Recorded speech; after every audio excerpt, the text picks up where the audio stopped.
Hello students, कैसे हैं आप लोग। आई होप आप लोगों की पढ़ाई बहुत अच्छी चल रही होगी।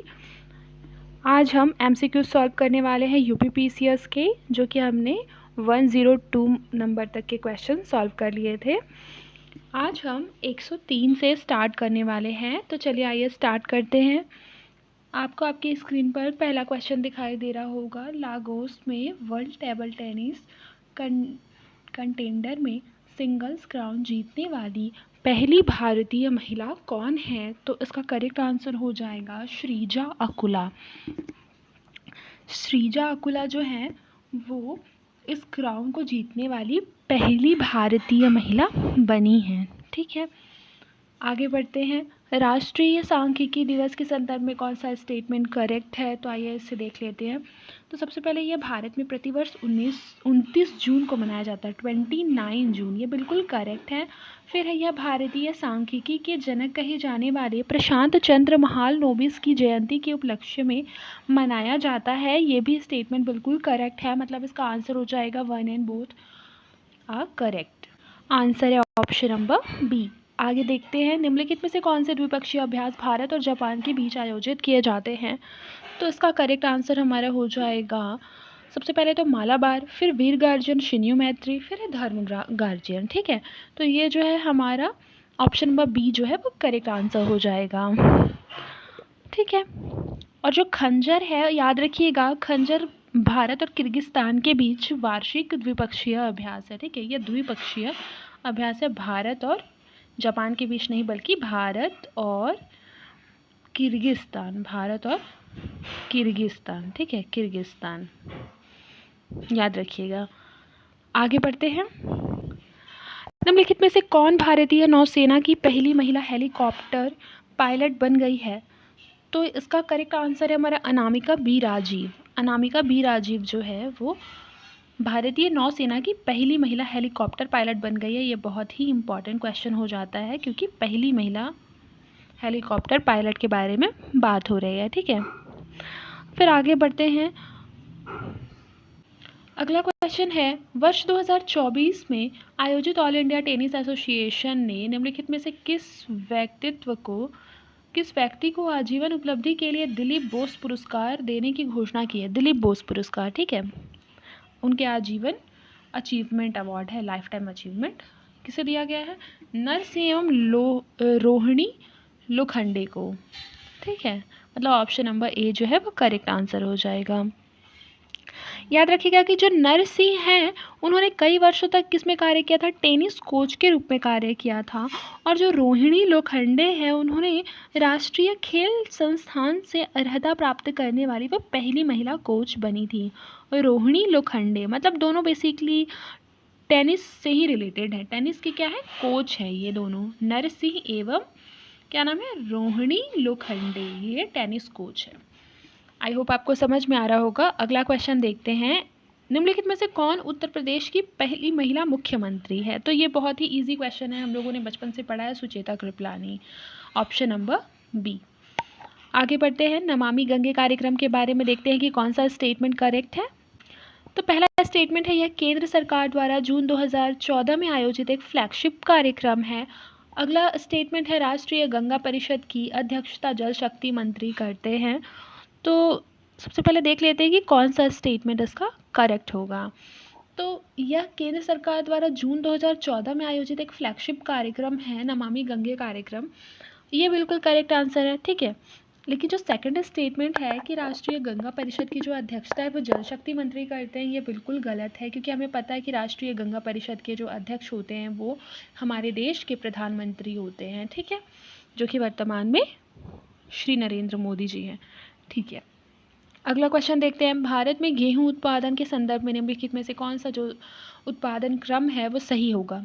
मतलब सबसे ज़्यादा गेहूं का उत्पादन कहाँ होता है और उसके बाद कहाँ होता है? तो सबसे ज़्यादा हमें पता है कि गेहूं का जो उत्पादन है उसमें भारत विश्व में दूसरा स्थान है। ठीक है, भारत विश्व में क्या है, दूसरा स्थान है, और निर्यातक में लगभग 10वां स्थान है भारत का। तो अगर बात की जाए तो सबसे ज़्यादा गेहूँ हमारा उत्तर प्रदेश में होता है, फिर हमारा मध्य प्रदेश में होता है, फिर हमारा पंजाब में होता है, यानी कि ऑप्शन नंबर ए जो है वो करेक्ट आंसर है। फिर हमारा अगला क्वेश्चन है, राष्ट्रीय कृषि विकास योजना के संदर्भ में कौन सा स्टेटमेंट करेक्ट है? तो इसे वर्ष 2007 में प्रारंभ किया गया था। और दूसरा है कि यह केंद्र प्रायोजित योजना है। ठीक है, तो सबसे पहले 2007 में प्रारंभ किया गया था राष्ट्रीय कृषि विकास योजना, ये बिल्कुल करेक्ट है। फिर यह एक केंद्र प्रायोजित योजना है, राष्ट्रीय कृषि विकास योजना, ये भी बिल्कुल करेक्ट है। मतलब हमारा option number B both are correct. फिर हाल ही में चर्चा में रहा स्वयं पोर्टल किससे संबंधित है? ये बहुत इंपॉर्टेंट क्वेश्चन है, स्वयं पोर्टल। ठीक है, तो सबसे पहले जान लेते हैं कि स्वयं का फुल फॉर्म क्या होता है। तो स्वयं का जो फुल फॉर्म होता है वो हमारा study webs of active learning for young aspiring minds होता है, स्वयं पोर्टल। ठीक है, ये जो स्वयं है इसमें S for study, W for webs और of active learning for young aspiring minds. ठीक है, बेसिकली इसे 9 जुलाई 2017 को मानव संसाधन विकास मंत्रालय द्वारा ऑनलाइन पाठ्यक्रमों के लिए एक एकीकृत मंच और पोर्टल प्रदान करने हेतु लॉन्च किया गया था। आई होप आपको समझ में आ रहा होगा।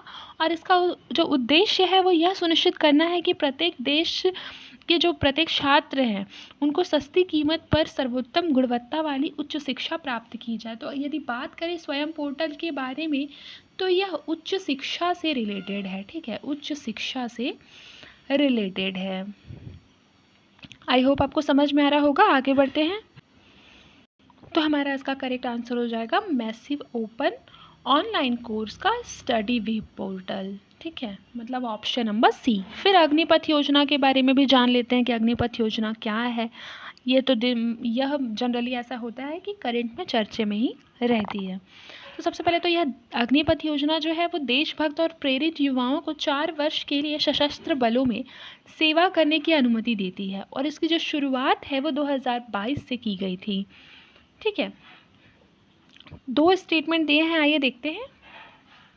यह तीनों सेनाओं, थल सेना, नौसेना, वायुसेना में एक अल्पावधि के लिए कार्मिकों को भर्ती करने की एक योजना है। फिर दूसरा है बैच के केवल 25% को ही 15 वर्ष की अवधि के लिए उनकी संबंधित सेवाओं में। तो इसका हमारा आंसर हो जाएगा ऑप्शन नंबर बी, मतलब दोनों ही हमारा करेक्ट स्टेटमेंट है। ठीक है, फिर अगला क्वेश्चन है, उत्तर प्रदेश राज्य वर्ष 2022-23 में राष्ट्रीय आय में कितने प्रतिशत योगदान के साथ भारत में दूसरी सबसे बड़ी अर्थव्यवस्था के रूप में उभरा है? तो इसका करेक्ट आंसर हो जाएगा 9.2%, ऑप्शन नंबर सी। आगे बढ़ते हैं। अगला क्वेश्चन है, निम्नलिखित में से कौन सा आयाम बहुआयामी गरीबी सूचकांक यानी एमपीआई में शामिल नहीं है? ठीक है, तो हमारा जो रोजगार है वो बहुआयामी गरीबी सूचकांक में शामिल नहीं है, मतलब करेक्ट आंसर हमारा ऑप्शन नंबर सी हो जाएगा। बाकी शिक्षा, स्वास्थ्य और जीवन स्तर जो है वो हमारा मल्टी डायमेंशनल पॉवर्टी इंडेक्स में शामिल है। फिर हमारा अगला क्वेश्चन है, कृषि लागत मूल्य आयोग के संदर्भ में निम्नलिखित में से कौन सा स्टेटमेंट जो है वो करेक्ट है? तो इसका करेक्ट आंसर हमारा हो जाएगा option number D, both are correct, क्योंकि यह जनवरी 1965 में अस्तित्व में आया था और इसकी सिफारिशें सरकार पर बाध्यकारी बिल्कुल नहीं है। अगला क्वेश्चन देखते हैं, निम्नलिखित में से किसे भारत के विदेशी मुद्रा भंडार में शामिल किया जाता है? सबसे पहले दिया है विदेशी मुद्रा परिसंपत्तियाँ, फिर स्वर्ण भंडार, विशेष आहरण अधिकार। अगला ऑप्शन है उपरोक्त सभी। तो हमारा उपरोक्त सभी करेक्ट आंसर हो जाएगा क्योंकि ये तीनों ही शामिल होते हैं। फिर हमारा निम्नलिखित कथनों में से कौन सा जो कथन है वो सही है पूछ रहा है। ठीक है, तो मूल्यह्रास जो होता है वो अस्थिर विनिमय दर प्रणाली में मुद्रा के मूल्य में गिरावट है। फिर अगला स्टेटमेंट है, मूल्य वृद्धि एक मुद्रा के मूल्य में दूसरी मुद्रा के सापेक्ष वृद्धि है। ठीक है, तो ये बिल्कुल सही है। जो मूल्यह्रास होता है वो अस्थिर विनिमय दर प्रणाली में मुद्रा के मूल्य में गिरावट है। मुद्रा के मूल्य में गिरावट होगी तभी तो हम कह रहे हैं कि मूल्यह्रास यानी कि डेप्रिशिएशन हो रहा है। ठीक है, तो ये तो हमारे सही कह रहा है। फिर है मूल्य वृद्धि एक मुद्रा के मूल्य में दूसरी मुद्रा के सापेक्ष वृद्धि है। हम किसी चीज़ में वृद्धि किसी चीज़ को पैमाना मानकर ही मानते हैं। जैसे कि हमारे देश की मुद्रा है वो अमेरिका की मुद्रा के हिसाब से कितना ज़्यादा कम हुई या बढ़ी, उससे हम अपनी मुद्रा को मापते हैं। ठीक है, कि कितने की वृद्धि और कितनी की लॉस हुई है। तो यही बोल रहा है कि मूल्य वृद्धि जो होती है वो एक मुद्रा के मूल्य में दूसरी मुद्रा के सापेक्ष कितनी वृद्धि हुई है, ये है। तो ये भी बिल्कुल करेक्ट है, मतलब ऑप्शन नंबर हमारा बी इज करेक्ट आंसर। आगे बढ़ते हैं, हमारा बहुत इंपॉर्टेंट क्वेश्चन है कि मुद्रास्फीति और बेरोजगारी के में जो विपरीत संबंध है ये कौन सा वक्र दर्शाता है, ठीक है। तो यह हमारा ऑप्शन नंबर सी हो जाएगा, फिलिप्स वक्र। फिलिप्स वक्र बेसिकली इकोनॉमी के लिए बहुत ज़्यादा इम्पोर्टेंस रखता है, ठीक है। ये क्या कहता है कि जब मुद्रास्फीति बहुत ज़्यादा हो जाएगी तो बेरोजगारी कम होगा, और यदि बेरोजगारी ज़्यादा हो जाएगी तो मुद्रास्फीति कम होगा, ठीक है। आगे बढ़ते हैं, आगे हमारा स्टेटमेंट है उदारीकृत विनिमय दर प्रबंधन प्रणाली लर्म्स के किस केंद्रीय बजट में पेश की गई थी, ठीक है। तो ये हमारा 1992 से लेकर 1993 ऑप्शन नंबर सी में पेश की गई थी, उदारीकृत विनिमय दर प्रबंधन प्रणाली। बेसिकली क्या होता है कि उदारीकरण विनिमय दर प्रबंधन प्रणाली जो है वो एक दोहरी विनिमय दर प्रणाली, मतलब एक योजना है, दोहरी विनिमय दर प्रणाली योजना, जो कि 1992-1993 में से लागू किया गया था। बेसिकली भारतीय विनिमय दर को दोहरी विनिमय दर के नाम से भी जाना जाता है, ठीक है। अब हम आगे देखते हैं, आर्थिक सर्वेक्षण 2023-24 के बारे में कौन सा स्टेटमेंट करेक्ट है वो देख लेते हैं। तो सबसे पहले स्टेटमेंट पढ़ते हैं, ठीक है। लिखा है वित्त वर्ष 2024 में भारत की जो वास्तविक जीडीपी में 8.2% की समृद्धि हुई, जो कि लगातार तीसरा वर्ष है जब समृद्धि 7% से अधिक रही है। मतलब ये लगातार ऐसा तीसरा वर्ष चल रहा है कि जो समृद्धि है भारत की वो 7% से ज़्यादा रही है। और 2024 में कितनी है, ये तो क्वेश्चन जनरली फैक्चुअल ऐसे भी पूछ सकता है कि भारत की जो वास्तविक जीडीपी है वो 2024 में कितनी है। ऑप्शन में आपको दे देगा 8.1, 8.2, 8.3, 8.4। हमको याद होना चाहिए कि 8.2 जो है वो करेक्ट है, ठीक है। और फिर हमारा सेकंड स्टेटमेंट है विद्यमान मूल्यों पर समग्र जीवीए यानी सकल मूल्य वर्धित में उद्योगों की हिस्सेदारी कृषि से अधिक थी। तो इसका करेक्ट आंसर हमारा ऑप्शन नंबर बी हो जाएगा। आगे बढ़ते हैं, देखिए अगला हमारा है निम्नलिखित में से कौन सा कथन जो है वो कर राजस्व उछाल की अवधारणा का सर्वोत्तम वर्णन करता है। सबसे पहले तो कर दरों में परिवर्तन के प्रभावों सहित कर आधार में परिवर्तन के प्रति कर राजस्व की प्रतिक्रियाशीलता, यानी ऑप्शन नंबर बी जो है इसका करेक्ट आंसर हो जाएगा। फिर आर्थिक सर्वेक्षण 2022-23 द्वारा उपलब्ध कराए गए प्रत्यक्ष और अप्रत्यक्ष कर के आंकड़ों के संदर्भ में निम्नलिखित में से कौन सा स्टेटमेंट करेक्ट है। तो आइए इस पर पहले इसे पढ़ लेते हैं। तो वित्त वर्ष 2023 की तुलना में वित्त वर्ष 2024 में प्रत्यक्ष करों में लगभग 15.8% और अप्रत्यक्ष करों में 10.6% की वृद्धि हुई है। फिर है सकल कर राजस्व में 50% से अधिक योगदान अप्रत्यक्ष करों द्वारा किया गया है। तो आइए इसके ऑप्शंस देख लेते हैं। ऑप्शन नंबर ए हमारा करेक्ट है, लेकिन सकल कर राजस्व में लगभग 45% का जो योगदान है वो हमारा अप्रत्यक्ष करों द्वारा किया गया है। 50% से अधिक यहाँ ये रॉन्ग है, ठीक है। तो ऑप्शन नंबर डी हमारा करेक्ट आंसर हो जाएगा, ओनली 1। फिर देखते हैं वित्त वर्ष 2023 की तुलना में वित्त वर्ष 2024 में केंद्र सरकार द्वारा पूंजीगत व्यय परियोजना में किन क्षेत्र में सबसे अधिक वृद्धि हुई है। तो सबसे पहले रेलवे में सबसे अधिक वृद्धि हुई है पूंजीगत व्यय में। फिर हमारा अगला क्वेश्चन है भारत सरकार की निम्नलिखित में से किस कल्याणकारी योजना में प्रारंभ से ही लाभार्थियों की संख्या सबसे अधिक रही है। तो इसका करेक्ट आंसर हमारा है स्वच्छ Bharat mission, option number A. आगे देखते हैं, हमारा अगला क्वेश्चन देखते हैं। नवीनतम आवधिक श्रम बल सर्वेक्षण रिपोर्ट 2022-23 के अनुसार महिला श्रम बल भागीदारी दर क्या है वर्तमान में। तो ये हमारा 37% है, ऑप्शन नंबर सी। फिर निम्नलिखित में से कौन डिजिटल सार्वजनिक अवसंरचना का गठन करता है। तो आइए इसका आंसर देख लेते हैं। सबसे पहले तो एकीकृत भुगतान अंतराफलक भी करता है, open network for digital commerce भी, आयुष्मान भारत स्वास्थ्य खाता, केंद्रीय बैंक, डिजिटल मुद्रा, ऑप्शन नंबर डी। फिर वित्तीय बाजारों में T+1 निपटान चक्र का क्या अर्थ है। ये क्वेश्चन बहुत रिपीटेड है, आपको इसको याद रखना है, ठीक है। सबसे पहले तो जनवरी 2023 में भारत ने T+1 सेटलमेंट साइकिल को अपनाया था, ये भी आपको याद रखना है, जिसमें टी जो है वो बेसिकली ट्रेडिंग को दर्शाता है, मतलब व्यापार तिथि को दर्शाता है। इसका अर्थ है कि व्यापार के लिए सेटलमेंट समव्यवहार के एक कारोबारी दिन या 24 घंटे के भीतर पूरा हो जाता है। मतलब सेटलमेंट के लिए हमको T+1 डे मिलता है, मतलब व्यापार सेटलमेंट के लिए एक दिन एक्स्ट्रा, जो T+1 लिखा है ना, जिस दिन ट्रेडिंग हुआ है उससे लेकर 24 घंटे तक ये सेटलमेंट हमारा पूरा हो जाना चाहिए। तो आइए इसका आंसर देखते हैं। सबसे पहले तो यही है, सब व्यवहार व्यापार तिथि के एक दिन के बाद निपटाए जाते हैं, ऑप्शन नंबर ए। आगे बढ़ते हैं। सबसे पहले भारत के रक्षा क्षेत्र के संदर्भ में निम्नलिखित कथनों में से कौन सा जो स्टेटमेंट है वो करेक्ट है। तो आइए देखते हैं। वित्त वर्ष 2024 में भारत के रक्षा क्षेत्र में अब तक का सबसे अधिक रक्षा निर्यात हुआ है, ये बिल्कुल करेक्ट है। वर्तमान में भारत विश्व में शीर्ष 25 आयुध निर्यातक देशों में शामिल है, ये भी बिल्कुल करेक्ट है। तो ऑप्शन नंबर डी जो है हमारा करेक्ट आंसर है। विगत 4 वर्षों में भारत ने निम्नलिखित में से किन देशों के साथ मुक्त व्यापार समझौते पर हस्ताक्षर किए हैं? तो ये हो जाएगा हमारा मॉरिशस के साथ भी किए हैं, ऑस्ट्रेलिया के साथ भी किए हैं, और हमारा संयुक्त अरब अमीरात के साथ भी भारत ने हस्ताक्षर किए हैं, मतलब ऑप्शन नंबर सी। केवल 1, 2 और 3। आगे बढ़ते हैं। लिखा है लॉजिस्टिक्स परफॉर्मेंस इंडेक्स 2023 के संदर्भ में निम्नलिखित में से कौन सा स्टेटमेंट जो है वो सही है? तो इसे विश्व आर्थिक मंच द्वारा जारी किया जाता है, बिल्कुल करेक्ट। 139 देशों के सूचकांक में भारत जो है 38वें स्थान पर आता है, ये भी सही है। तो इसका हमारा जो करेक्ट आंसर हो जाएगा वो option number D. Logistic performance index जो है वो विश्व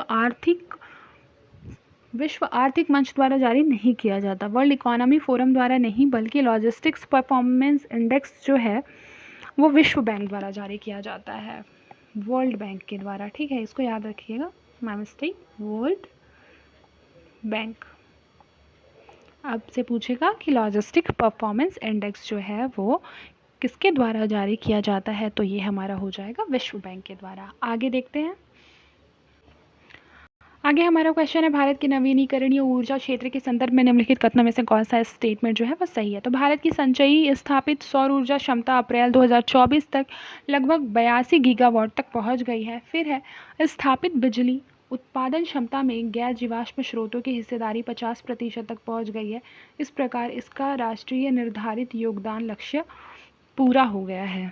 ठीक है, तो इसका जो करेक्ट आंसर वैसे तो हमारा है बोथ आर करेक्ट।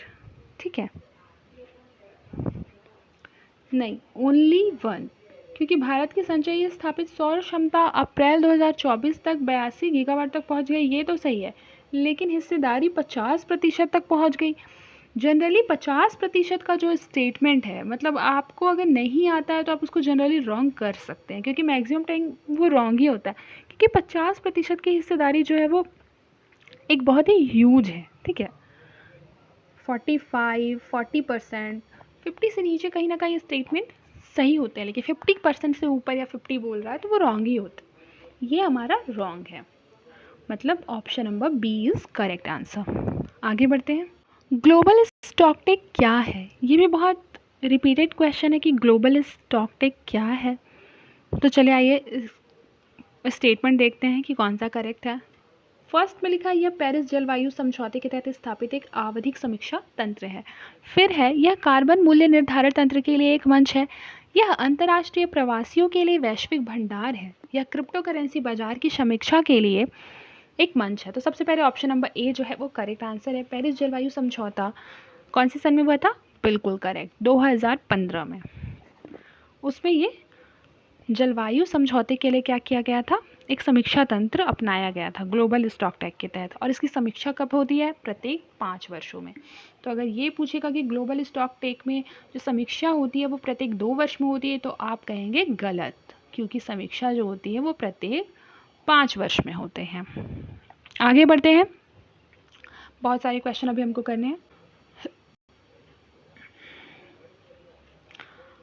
सबसे पहले निम्नलिखित में से कौन सी जलवायु पहल भारत द्वारा संचालित की गई है?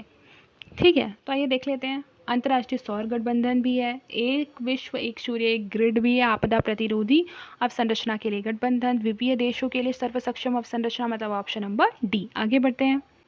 फिर अगला क्वेश्चन है, निम्नलिखित कथनों में से आकांक्षी ब्लॉक कार्यक्रम के विषय में कौन सा स्टेटमेंट जो है वो करेक्ट है।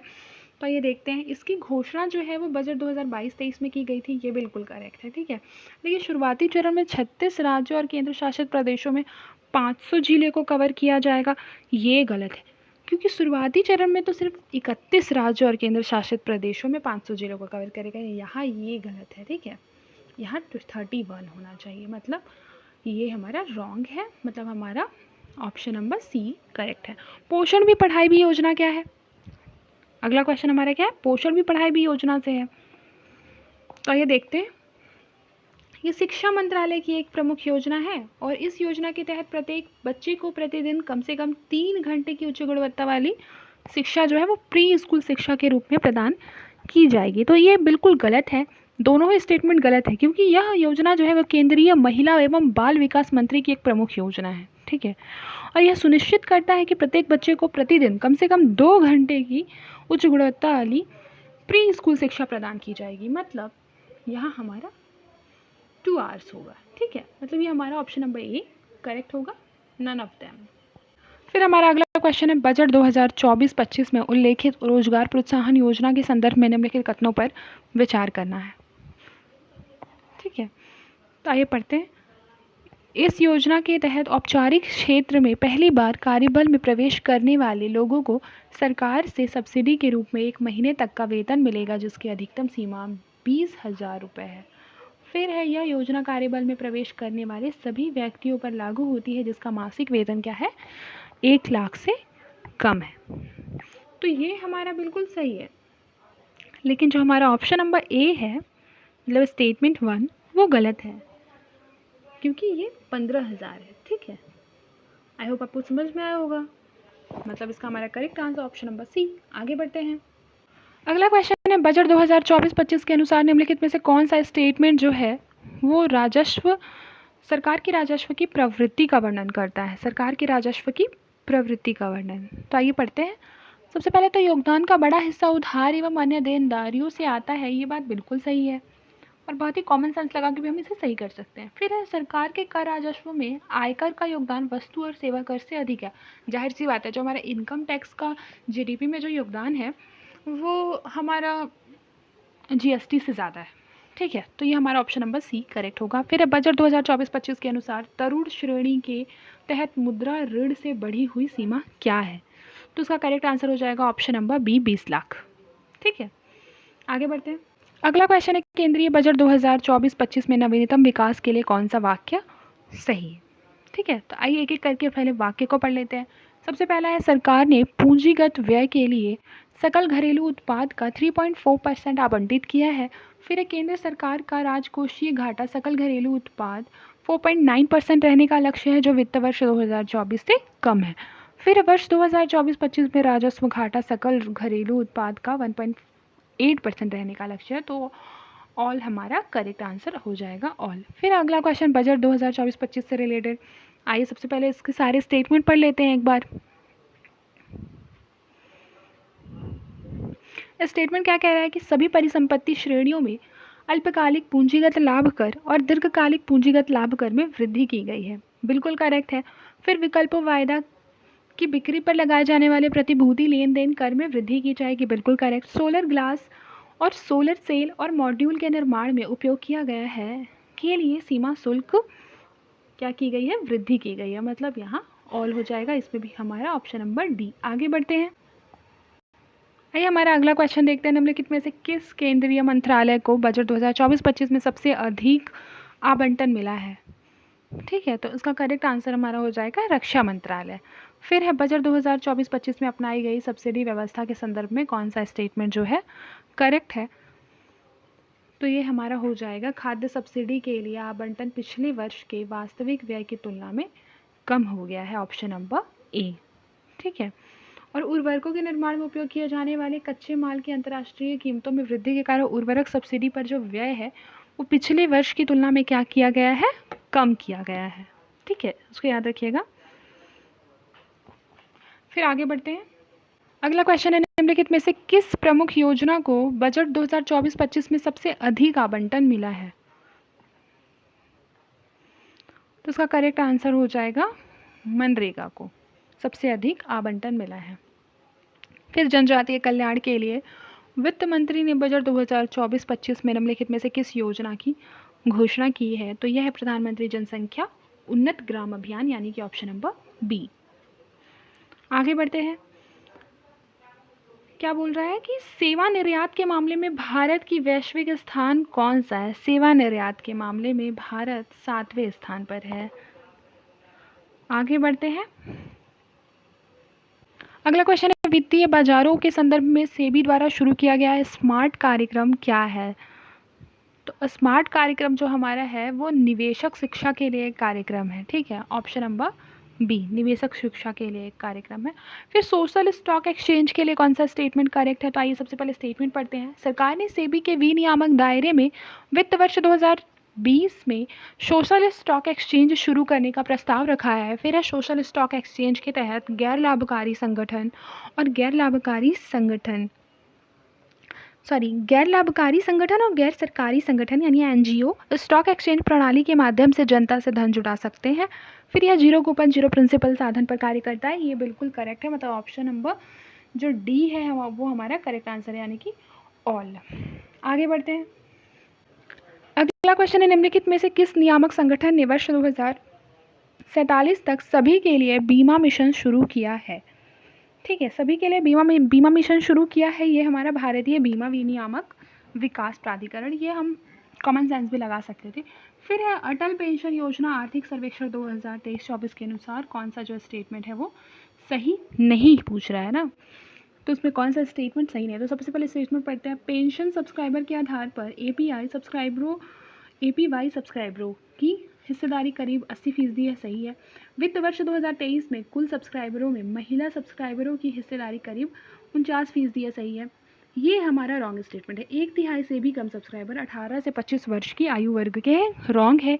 एपीवाई खातों में ज़्यादातर सब्सक्राइबर्स 1000 रुपये प्रति महीने की पेंशन राशि प्राप्त है, बिल्कुल सही।